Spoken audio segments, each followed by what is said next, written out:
Thank you, Rolf. I will continue with some experiences from the Czech newborn screening program. Just a few quick facts. We are screening over 110,000 of newborns every year with a very good uptake. At present, we are targeting 18 disorders and using second-tier tests for selected diseases. The legal basis for newborn screening is a methodical recommendation of the Ministry of Health. We do have two clusters of laboratories, one in the western, one in the eastern part of the country. Each cluster contains one laboratory for tandem mass spectrometry, one lab for immunoanalytical methods, and one genetic testing lab for second tier for cystic fibrosis. In the past 11 years, we screened for about 1.2 million newborns. Now we are approaching detection rate 1 in 1,000, and the false positive rate after excluding congenital adrenal hyperplasia is quite reasonable. I will focus my talk on experience with pilot studies and on expansion of newborn screening programs.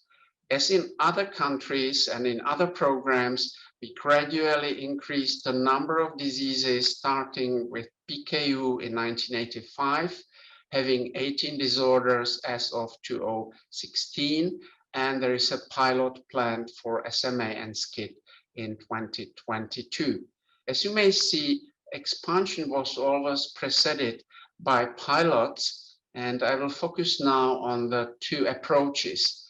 So far, the expansion of newborn screening programs and pilots was initiated by newborn screening specialists. So I call it a bottom-up approach. And in 2009, we felt that we need coordination of our activities. So the Ministry of Health established a coordination center with representatives of laboratories, Ministry of Health. We are peer reviewing the IEM cases, and we do have annual meetings to evaluate the program.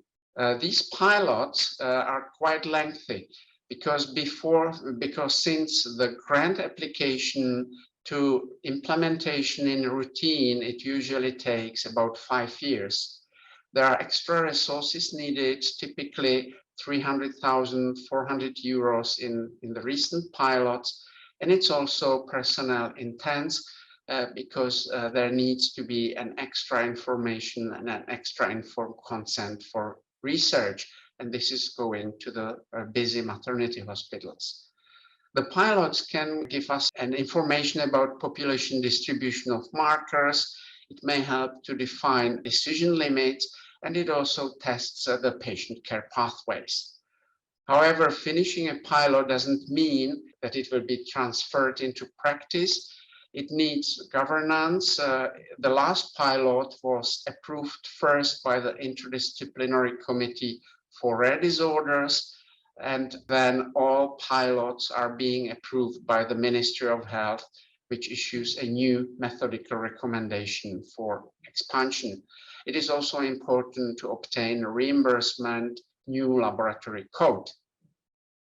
There is also a different approach, which is now being tried. I call it a top-down approach, which was initiated by politicians, patient organizations, and other medical specialists who are primarily non-newborn screening experts. The present pilot is governed by and organized by the National Screening Center, and it is a pilot for SMA and SCID. It's expected to start in 2022. The possible issues of concerns are several. The major issue is the conflict with the Act on Specialized Healthcare Services, because our legislation requires a pre- and post-test genetic counseling for genetic testing, and this is now to be solved at the highest level by politicians. And there are also concerns about the amount of dry blood spots and its quality. In the past, we have experienced complications or issues with human rights activists who were against any genetic testing using dry blood spots. So my personal comments on expansion, there are different approaches possible. pilots require extra resources, both financial and personal. There are no clear instructions or ways how to evaluate the results of pilots. We should practice evidence-based medicine in our daily life. And I'm asking a question, can we benefit from sharing experience in newborn screening expansion?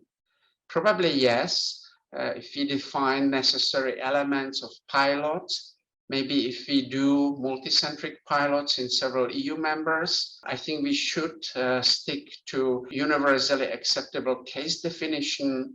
Perhaps we may use some elements of health technology assessment, but the most important question is, will the member states be willing to use such results?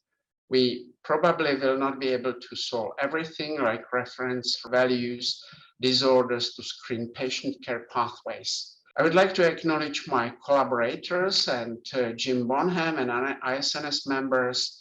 And this slide indicates that the virtual floor should go to Dr. Ulrich Groschel. Thank you.